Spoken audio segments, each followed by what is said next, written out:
একটা বাইক কেনার পরে আপনাদের মেইন কনসার্ন কী থাকে? বাইকের well maintenance, good fuel and good security, right? But সিকিউরিটির জন্য আমরা অনেক সময় অনেক কিছু ব্যবহার করে থাকি, অনেকে তো অনেক সময় বড় বড় সিকলও ব্যবহার করে থাকি। বাট এটার স্মার্ট সলিউশন কী? আজকে এটা নিয়েই কথা বলবো। একটা বন্ধু অপেক্ষা করতেছে, চলেন। যাচ্ছি মূলত আমার ফ্রেন্ডকে পিক করতে। গতকাল ওর বাইক গ্যারেজে রেখে আসতে হয়েছে, অনেকগুলো কাজ ছিল, এখন ওইটাই আনতে যাচ্ছি। আর আমার বন্ধুর আজকে অনেকগুলো টাকা খরচ হতে চাইতেছে। কী অবস্থা বন্ধু তোমার? আমার লাভ লস না, আমার জীবনটাই লস। আচ্ছা, জীবনে লস করলেও বাইকে লস করা যাবে না। আজকে বাইকে একটা সিকিউরিটি সিস্টেম ইনস্টল করতে যাচ্ছি, which is smart security with GPS. And আমরা যে ব্র্যান্ডের থেকে নিচ্ছি তাকে কল করা হয়েছে, অ্যান্ড ওনাদের একটা রিপ্রেজেন্টেটিভকে আমাদের এখানে পাঠিয়ে দিছে, অ্যান্ড উনি ডিভাইসটাও নিয়ে আসছে, উনি এখন ইনস্টলও করে দেবে আমাদের এখানে।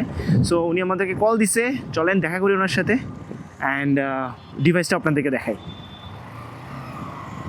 এই যে এটা হচ্ছে কম্বো প্যাকটা, চল এটা আনবক্স কর।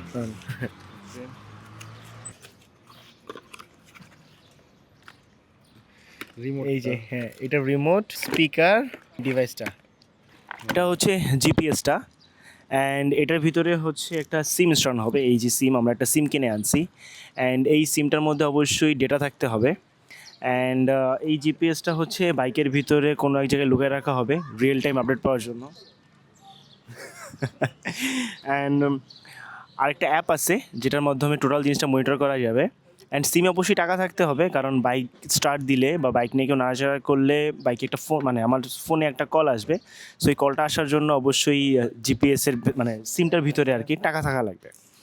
সো দেখি ইনস্টল করি, অ্যান্ড ইনস্টল করার পরে এটা ফিচারটা পরে আমরা দেখাচ্ছি আপনাকে। আচ্ছা, সাদমানের এক্সপ্লেনেশন শুনতেছেন, অনেক কিছু দেখতেছেন, বাট মেইন থিংই হলো যে ট্যাশ লকটা লাগতেছে আমার বাইকে। অ্যাকচুয়ালি সিকিউরিটি পারপাসে ট্যাশ লকের যে টেকনিশিয়ান আছে তাকে দেখাইতে পারতেছি না, অ্যান্ড কোথায় ইনস্টল করা হবে সেটাও বলা যাবে না। অ্যান্ড আপনারা চাইলে দূর থেকে দেখতে পারেন।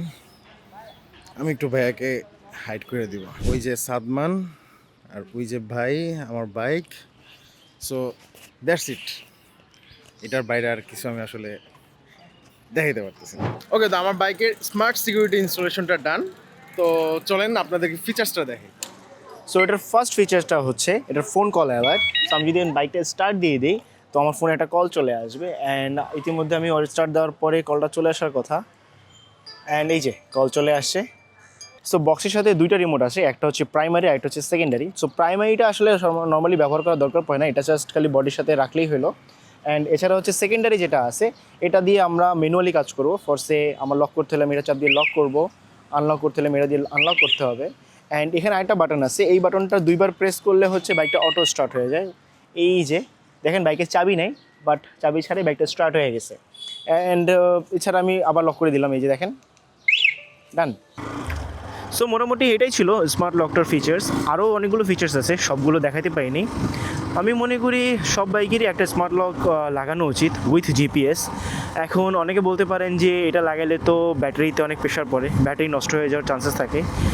হ্যাঁ ঠিক, এটা in a sense true, but আমার পার্সোনাল ওপিনিয়ন আজ করলে আমি বলবো যে একটা ব্যাটারির দাম 1500 থেকে 2000 টাকা। এটা হয়তো বা আপনার 8-9 মাস বা 1 বছর যাবে যদি টেস্ট লকটা লাগান। একটা ব্যাটারি নষ্ট হলে আপনি হয়তো বা 1500 বা 2000 টাকার মধ্যে নতুন একটা ব্যাটারি কিনে ফেলতে পারবেন। বাট আপনার যদি বাইকটাই চুরি হয়ে যায় তাহলে তো আপনার জন্য এটা অনেক বেশি কস্টলি হয়ে যাবে। সো আমি পার্সোনালি সাজেস্ট করবো সবাইকে এই ধরনের একটা সিকিউরিটি ডিভাইস তাদের বাইকে ইনস্টল করে ফেলার জন্য। অ্যান্ড এই তো, দেখা হবে নেক্সট কোনো ভিডিওতে। Till then, be happy, ride safe, sayonara everyone.